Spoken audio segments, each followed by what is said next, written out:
Assalamualaikum warahmatullahi wabarakatuh. Oke, bagian terakhir dari materi fondasi dalam adalah tiang dengan beban lateral. Jadi setelah ini selesai kita akan maju ke konstruksi turap.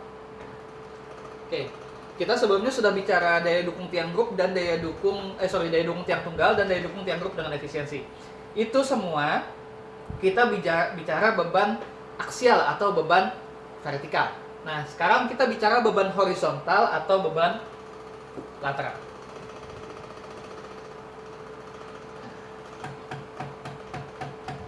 Apa itu beban lateral? Beban lateral atau beban horizontal dapat disebabkan antara lain pertama ada tekanan tanah lateral. Ini sama seperti kalau waktu kita belajar di pondasi 1 menghitung dinding penahan tanah, ada tekanan tanah lateral. Yang kedua yang pasti ada di input sub adalah beban angin. Angin arahnya horizontal. Nah, kemudian beban gempa.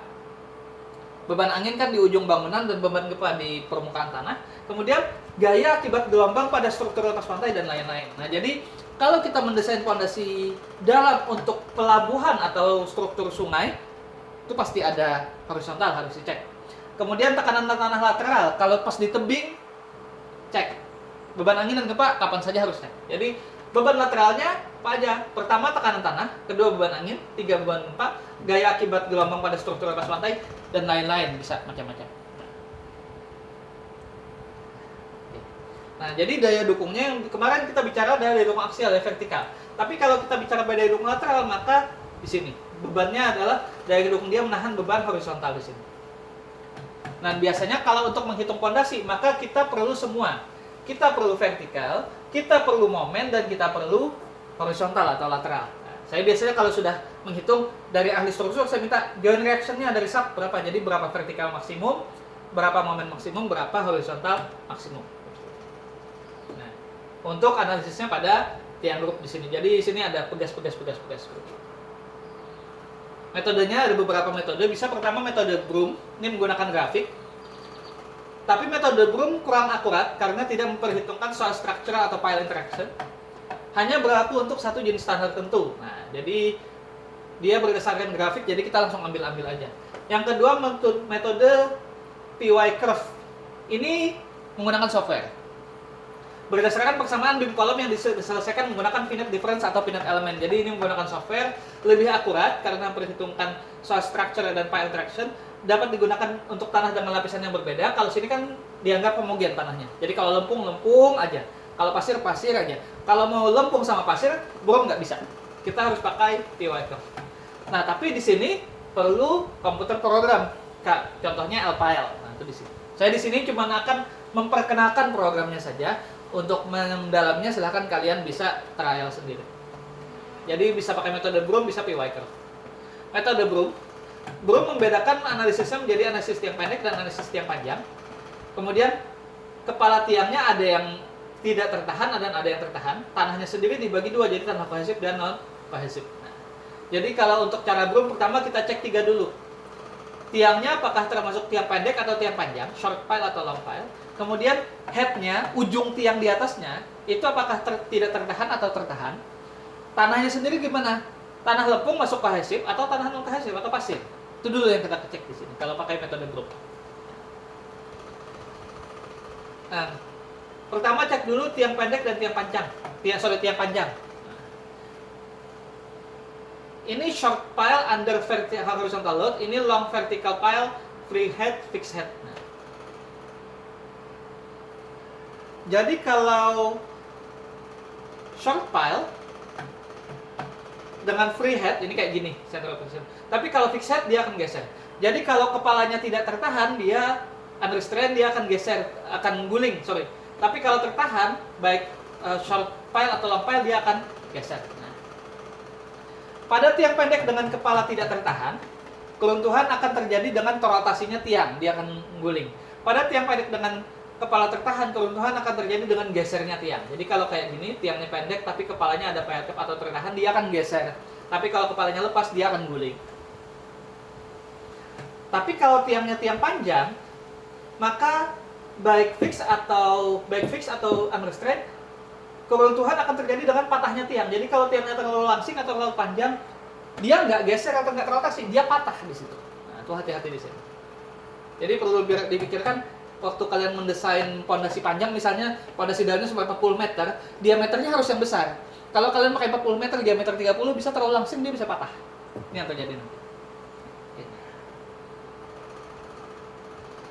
Ini momennya. Kalau kepala tiangnya tidak tertahan, maka momen maksimumnya adalah HE plus 1,5 B tambah 0,5 F dengan F-nya adalah H per 9 CUB. Atau menjadi 2,25 CUB kali B kuadrat. Kalau kepala tiangnya tertahan, M max-nya adalah 4,5 CU kali B, L kuadrat min 2,25 B kuadrat. Di mana L-nya adalah panjang tiang tertanam, dan B-nya adalah diameter tiang.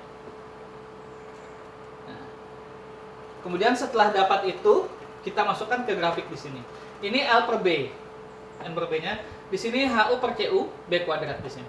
Ini untuk restrain. Ini grafik untuk tiang tertahan. Jadi setelah di grafik digunakan untuk mendapatkan nilai HU baik untuk kondisi kepala tiang tidak tertahan atau kecilnya. Jadi kalau sudah kayak gitu, maka lihat di sini. Di sini ini nilai HU-nya di sini untuk E per B-nya ini 0 sampai 16, tinggal dilihat.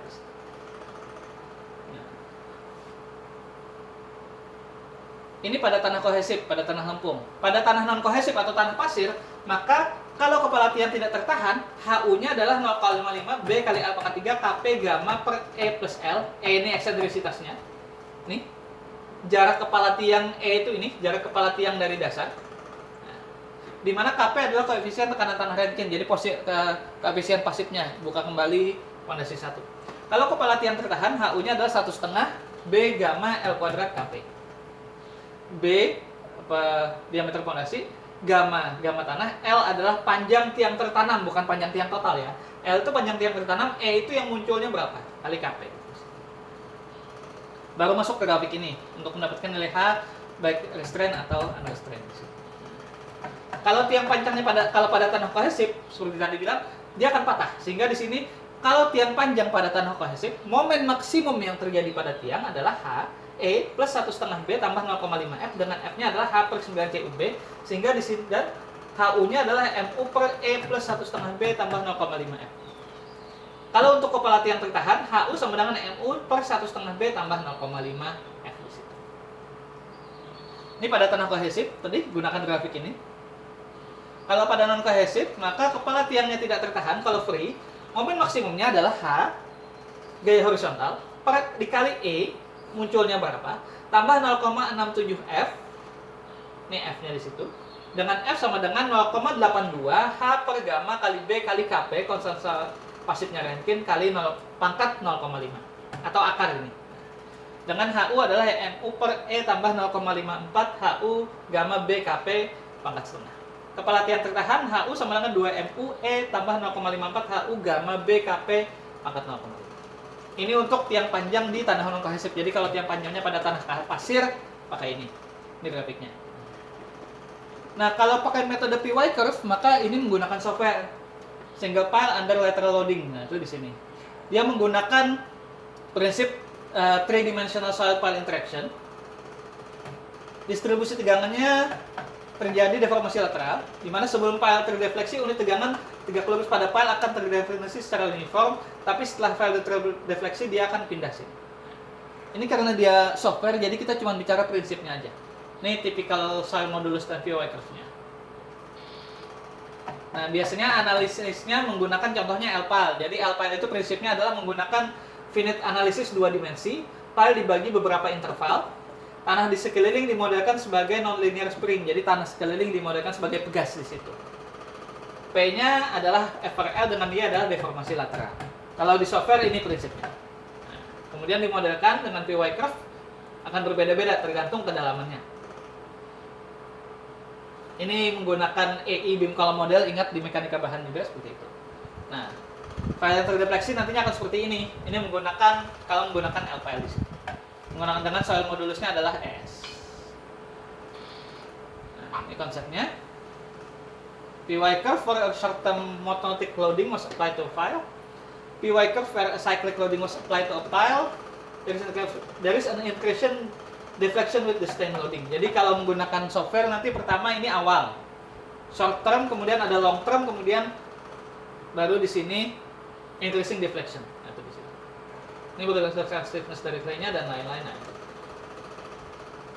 Oke, itu sekian untuk beban lateral. Untuk masalah PY curve L-pile saya serahkan ke kalian untuk belajar finite difference-nya. Yang penting kuasai yang dilihat adalah short pile, long pile tadi sama fix atau restraint-nya itu. Oke. Terima kasih. Assalamualaikum warahmatullahi wabarakatuh.